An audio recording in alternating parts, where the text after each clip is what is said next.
I'm live. Hello and welcome everyone to this Vinyasa yoga live stream. Hi, Mom. Hello, Mama. If you can hear me okay, then say something in the chat if that's possible. I think we're good. So this class is about where to put your feet and hands in Vinyasa yoga. So we're going to go through a couple of Sun Salutations, and we're going to focusing on where go the feet, where does the feet go, and where do we put our hands. So that's the purpose of the class. Leave me a thumbs up if you like, and if you like these kind of live streams, then leave me a comment and please subscribe. Now let me get this camera a little higher so my arms are not cut off like last time. That looks about okay. So here we go. Let's start at the top of your mat. And the first question is always, do we close our feet or do we keep them open? I always like to have my feet hip width apart so that my weight goes into the heel, outer arches, and the big toe mount. That would be about this size for me. So really underneath your hips, basically your two protuberances here at the front of your hip. But there are a lot of yogis who like to close their feet. And why is that? So we can really distribute the weight onto the outer arches, and also for the engaging of the midline, the inside of your thighs, the inner thighs, the adductors, ADD, also the pelvic floor. So it's easier to get this lift when you have something to press against, like one leg pressing against the other. And also you will feel that the weight goes naturally to the outside. So two benefits. However, some people find this uncomfortable and they might get out of balance. So in this case, there's also the in between where you kind of close the big toe mounts and then you just slightly open the heels so that the outer edges of your feet are parallel. Now, what to do? In most cases, having your feet underneath your hips is totally fine. There's one instance where I do like to close my feet, and that is in Utkatasana, which is chair pose, where we push the hips backwards and we basically sit in our chair, Utkatasana, the chair pose. All right, so choose your weapon. So I'm going to be hip width apart, feet underneath my hips. Knees can be slightly bent, so you can really distribute the weight onto your heels, outer arches, and the big toe mount. And then simply inhale. Bring the arms overhead, drop the shoulders, bend the knees some, and then exhale, let go, forward fold. And you will also feel that in the forward fold, having the feet parallel is much easier and feels more balanced than having your feet closed. Another reason to have your feet simply underneath the hips. Then bend the knees, lift the hands all the way to the chin or knee. Inhale, exhale, let go. We do that 3 more times. Inhale, lengthen the spine, tailbone draws backwards, crown of the head forward. Exhale, letting go. 2 more times. Inhale, lengthen the spine, tabletop. Exhale, let go. Last time. Inhale, tabletop. Bend the knees some, keep them bent. We're just warming up. And then exhale, forward fold. Wonderful. Bend the knees. And now comes the stepping back into the plank position. So we're going to start this really easily. If you know me, then I like starting plank positions from all fours. So simply step back into all fours, because this gives us time to position our hands. So hands move underneath the shoulder. When you do practice on the same mat every time, it's actually good to remember where this is. And when this mat gets a little older, you find the marks where the palms go, because you will scrape material off your mat every time you go down. So hands underneath the shoulder. Really make sure that your shoulders are above your hands. Middle fingers are parallel, and stretch out your fingers like a frog. So frog hands, really wide hands, and now press all 5 fingers into the ground, keeping the shoulders over your hands. Now we bring those knees underneath the hips. This would be a perfect all-fours position. So how do we get into plank? Simply by stretching the right leg out, easily getting onto the big toe mount here, and that's it. That's the plank pose. Now when we lift the left knee and step back, we don't need to adjust anything anymore. We're in perfect plank. So the shoulder stays over your hands, the palm and the fingers pressing into the mat, middle fingers are parallel, pointing forward. Now, you can look at your feet for a second, even though we might lose our perfect form. So the feet, again, make sure they're hip width apart and engage into your heels. So the heels are firing backwards while the crown of the head is firing forward. That's our plank. Now, here's the thing. We're now going to press back into down dog just for a second. And the perfect distance between hands and feet in down dog is exactly this from plank. So bend the knees, press back into down dog.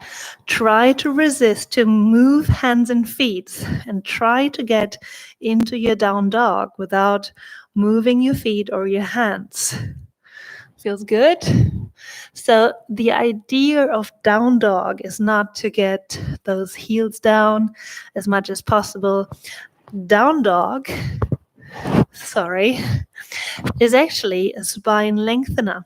So down dog wants to lengthen the spine in this reverse pose. So the tailbone draws all the way up to the sky or ceiling, while the crown of the head pulls down, and this creates length and freedom in the spine. And it doesn't matter too much if your heels are up or if your heels are down, or if you manage to bring the heels onto the ground. This is simply your calves and your Achilles tendon elasticity. What we do care about is the length in the spine. So make sure you have enough space to actually lengthen. If you step too far forward, you will see that you're almost doing a forward fold, rounding the back, which is lengthening the back of the back, but not the front of the back. So we do want to lengthen front and back of the spine. So now let's test this. We're rolling forward into plank. All right, we're still back in perfect plank, and now pushing back into down dog. Perfect. Now inhale, lift and roll forward into plank, and exhale, press back into down dog. And every time you do so, try to lengthen your spine even more. Pressing back into down dog, lengthen the spine. It might even help to lift the heels, especially in the beginning when the hamstrings are not yet warmed up. Roll forward, plank position, and then press it back into down dog. Wonderful. You might start to get tired. So let's do one vinyasa, and we can do that on our knees. That is absolutely no problem. So roll forward into plank position, bring the knees down. Now from here, like we did in our second Improve Your Vinyasa, the shoulders have to move forward slightly. So you have to create space here so that the shoulders can move in front of your palms. Now, if you're still on your feet, that's easy. You're simply pushing through the feet. If you're on your knees, makes it a little bit difficult. So you have two choices. You can either kind of trick your way forward here, or we have a second choice, moving backwards with the hands, both to keep the shoulders open when you now press down into your chaturanga so the shoulders don't come forward. And there we are, chest to the ground. Perfect. Little bit of a cobra, so keep the hands tight, elbows narrow, inhale, chest up, look forward, no need to go all in, still warming up, and then come back down, exhale, press over knees, back into your down dog, and let's see where you're ending. Now you've learned how a good down dog feels, so if it doesn't feel like the other one that we did first, just adjust. And remember, you can always come back forward into your plank, measure, and press back into down dog. Perfect. There we are, doing perfect down dogs. Then down dog split. Move those feet together. It's easier to have the ground foot in the center, in the middle. So before you do your down dog split, move the ground foot into the center. Then lift the other one. Might just be hip height. No worries, might be higher. So the basic down dog split is keeping the hips parallel to the ground, not opening the hip to the side. So let's start with this one, having the hip still parallel to the ground. Same position for the spine, lengthening the spine. Then step forward with the right foot. So where do we step? Very easy. We step exactly to our right hand. So the right foot goes exactly where the right hand is or was. That is super easy. So lunge first.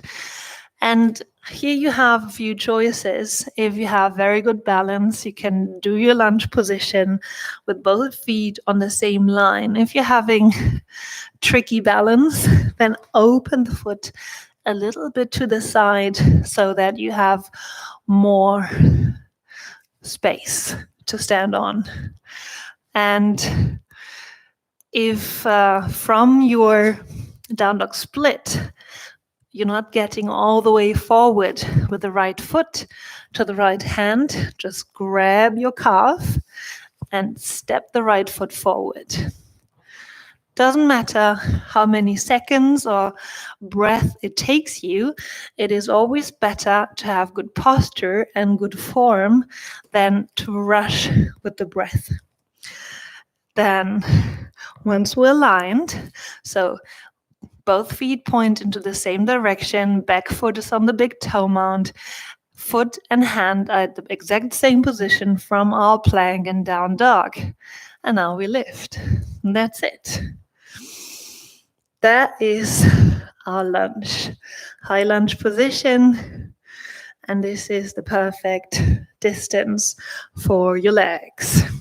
Now press into the back heel so that the leg can lengthen, your hip flexor can lengthen, and you will feel a little bit of an engagement here in the front thigh. So let's work through this.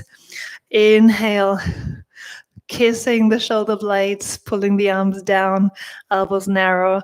Inhale, arms up. Exhale, press. Inhale up. 2 more times. Exhale, press. Arms down, shoulder blades kiss. Inhale, exhale, arms pull back and together. Inhale, lengthen. Next challenge, coming back into plank from here. So right hand is easy. Right hand goes where the right foot is, to the outside of the right foot.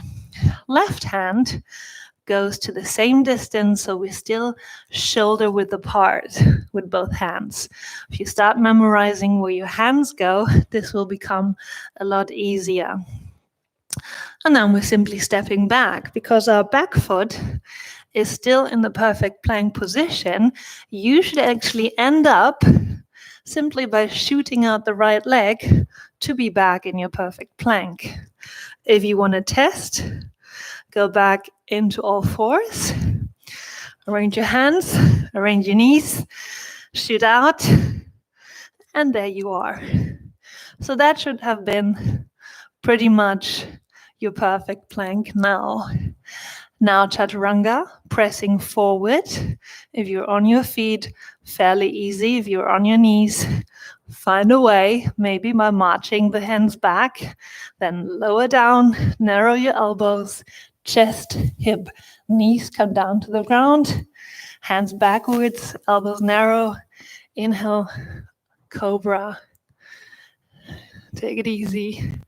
Exhale, pressing back into down dog.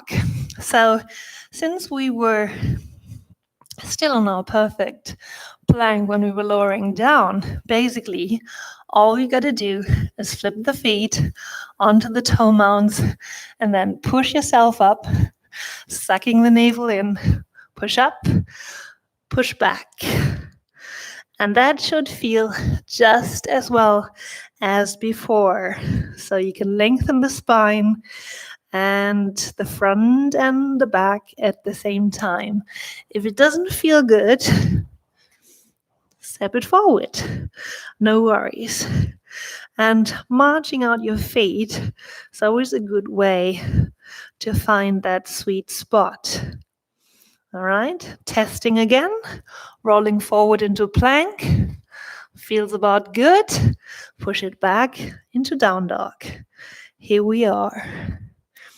Now, down dog split on the left. So we position the right foot to the center so we can keep better balance, lifting the left foot either hip height or higher. Now the foot should be engaged. So you can either flex or point, or you can point but then pull the toes back. Those are called yogi toes.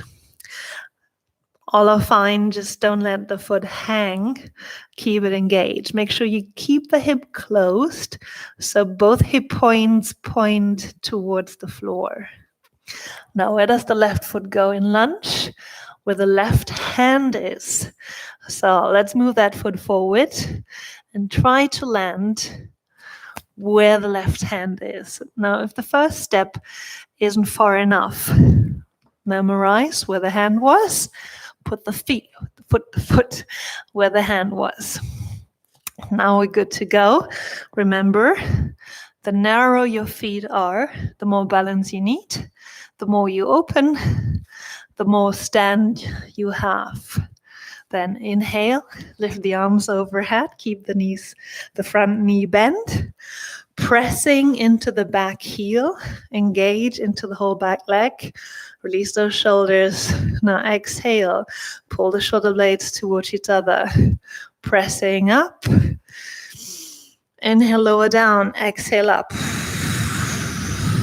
Inhale, lower down, shoulder blades kissing, exhale. Inhale, release. One more, then we stay low. And inhale. Wonderful. Now, letting go of the arms, you will know where to go. So left hand goes where the left foot is. That's our first anchor. Right hand goes right underneath the right shoulder. And this should be also the perfect distance for the plank. So let's try. Stepping back into plank. Where are we? Looking about good. Down into chaturanga, pressing forward, keeping the belly in, one line. Exhale, lower down, chest, hip, the knees. Lower, keep the elbows narrow. Inhale, cobra. Exhale, press it back into your down dog. Make sure you have enough space so you can lengthen the front back.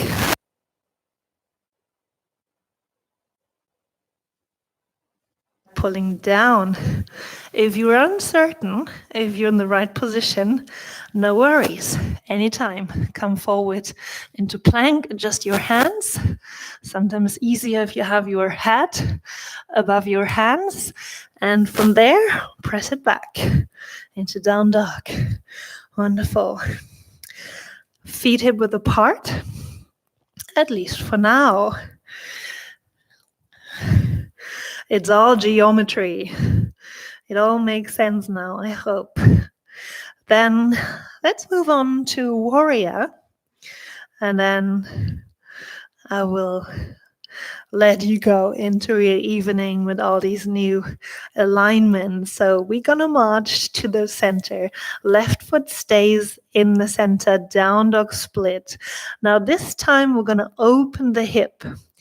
Open the hip means that we rotate in the upper body so that the hip can open, but our shoulders stay parallel to the ground. So we're not rotating the shoulders, simply the hip. So the hand should about have the same weight still pressing against the floor. And in this position, it's sometimes easy, and you often see that we bend the knee so that the toe can try to reach up and over to the left side. There we are. Now, stepping forwards for warrior, but same thing for the right foot. Right foot goes where the right hand is, either in one go or two goes. Now the back position of the foot changes and turns 45 degrees. So the heel touches the ground. And now both heels are important. So for beginners, you can have your front heel line just scraping the outside of your back heel. And more advanced might go a little bit more into the center of the back foot. That is much more of a narrower stance, requires more hip opening and also more balance. So again, the more you keep your feet apart, the easier, the more you close them, the more it is difficult, both for your balance and for your hip opening. Now press the outside into the ground, press the heel and the outer arch into the ground. And now we do something tricky. We have to keep this knee forward, but move our body sideways. And easiest is to do this with like a cartwheel. So we're up with our upper body. Here we go. Shoulders and hips pointing into the same direction. Knee still pointing forward towards the middle toe. Here we are in warrior two. Now we're going to hold our palms up, release the shoulders down, and look over the front hand, following the line of the horizon. Now I like to move in this position so I can feel where the knee goes, what my hip opening is doing, and remember to press this back heel and the outer edge into the ground. Wonderful. If we can still stay here for a little, let's have one reverse warrior. Deep inhale. Same thing with your legs. So your legs don't move. You're simply side bending backwards. And then extended warrior, elbow to knee, and opening the whole left side line. Extending into that almost triangle pose. Perfect. Then we're coming back into plank pose very slowly. First, come back up into your warrior, then look down. First thing you do is pivot the back foot so that you're back in lunge. From here, hands down, right hand to right foot, left hand underneath the shoulder. Step back into plank. There we are. Pull the navel in, push yourself forward a little, narrow the elbows, scrape your rib cage, chest, hip, and knees down. Hands back slightly so that the shoulders can stay open. Exhale, release down. Now, geometrically speaking, hands need to come forward so we can press back into our perfect down dog. This will become intuitive, that you allow your hands to move slightly backwards for the chaturanga, keeping the shoulders open, and slightly back forwards for the down dog. Let's do the other side. So marching both feet to the center, right foot in the center, lift the left foot up, hip height, and then slowly lift the foot higher, open the hip without rotating the upper body. So the weight still equally distributed in the right and the left hand. The hip opening. You can bend the left knee now, trying to pull the left big toe up and over to the right. This is a tricky balance between the hip opening and the wish or the want or the need to also open the shoulder. So the shoulder always comes back into parallel while the hip opens. Great glute work. Butt work. Then step forward, left foot to left hand. 1 go, 2 goes, 3 goes, as many as you need. Then anchor the back foot, 45 degrees. Remember, the narrower, the more difficult. The more you stay open, the easier. Now stay here, just changing position so you can follow through. Now, keep the front knee bent and the front knee pointing towards the middle toe. Then cartwheel your arms up. Palms facing up. The shoulders above the hip points and shoulders pointing towards the same direction. And now turn the head following the horizon over your left hand. And there we are. Testing our hip opening, testing our glute strength to actually pull the knee outwards towards the middle toe, and resisting to lean forward so the body center stays in the middle. 1 reverse warrior, big inhale. Enjoy this side body opening. Deep inhale and exhale, extended warrior. This big triangle, still keeping your knee pointing forward. Now extending the right side body. Wonderful. Now from here, we come down into our last plank. So first come up into your warrior, then pivot your back foot, back in lunge. And our left hand goes where the left foot is, right hand underneath the shoulder. And we step back. We should end up in perfect plank. Shift the weight forward, lowering down, scraping the rib cage. Inhale. Upward dog or cobra. Exhale. Then flipping the feet, press yourself up. Down dog. From here, bend the knees, look forward. And you can now either step or jump. Jumping forward is going to be another topic for another video. So for this time, we're simply going to be stepping forward. Don't worry that I'm on the other side now. So we're back in feet parallel underneath the hip points. Bend the knees some, release the shoulders, release the head. 3 more. Inhale into tabletop, lengthen the spine. Stretch the hamstrings, they're warm now. Exhale, lower down. You can bend the knees. Inhale, tabletop. And exhale, release down, bend the knees. Last time, inhale, stretch. Tabletop, exhale, release down, bend the knees. And then roll it up into standing. And there we are, back at the top of our mats in Tadasana mountain pose. Stay where you are. just take a deep breath in, arms overhead, join the palms, all 5 fingers, both hands, thumbs join towards the crown of the head, and integrity. And then both thumbs to your chin, integrity of speech, and towards the heart center, compassion and love.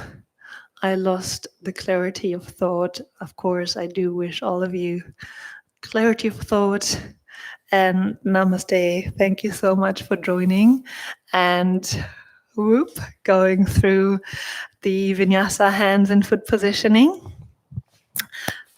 If you enjoyed it, then leave me a comment.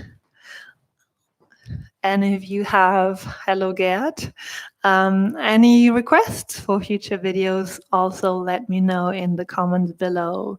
Thank you so much for joining. Have a very good day, evening or afternoon, and see you all very soon to our next live stream. Bye.